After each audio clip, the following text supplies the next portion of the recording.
Some time later, Jesus went up to Jerusalem for one of the Jewish festivals. Now there is in Jerusalem near the sheep gate a pool, which in Aramaic is called Bethesda and which is surrounded by 5 covered colonnades. Here a great number of disabled people used to lie, the blind, the lame, the paralyzed. One who was there had been an invalid for 38 years. When Jesus saw him lying there and learned that he had been in this condition for a long time, he asked him, "Do you want to get well?" "Sir," the invalid replied, "I have no one to help me into the pool when the water is stirred. While I am trying to get in, someone else goes down ahead of me." Then Jesus said to him, "Get up!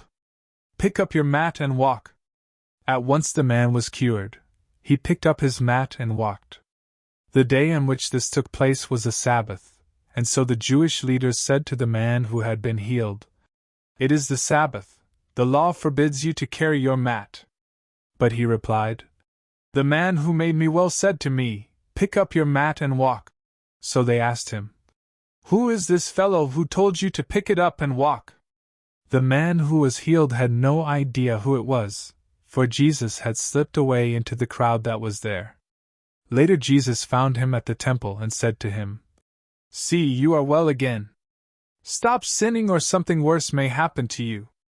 The man went away and told the Jewish leaders that it was Jesus who had made him well. So, because Jesus was doing these things on the Sabbath, the Jewish leaders began to persecute him.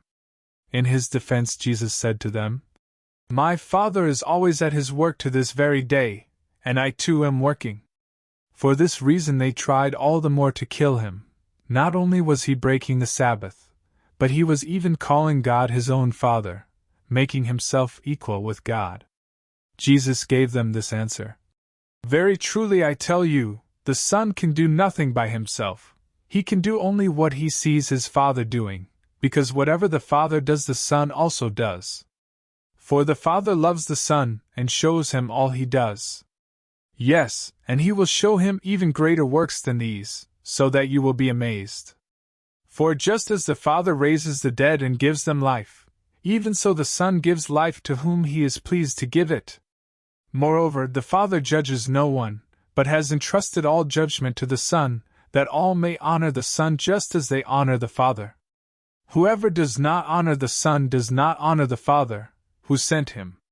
Very truly I tell you, whoever hears my word and believes him who sent me has eternal life, and will not be judged but has crossed over from death to life. Very truly I tell you, a time is coming and has now come when the dead will hear the voice of the Son of God, and those who hear will live. For as the Father has life in himself, so he has granted the Son also to have life in himself. And he has given him authority to judge because he is the Son of Man.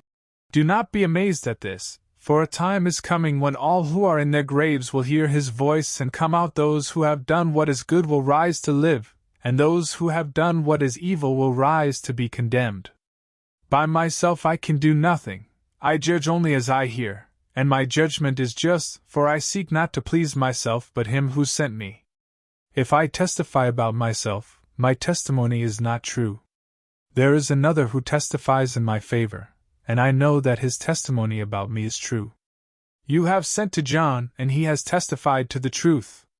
Not that I accept human testimony, but I mention it that you may be saved.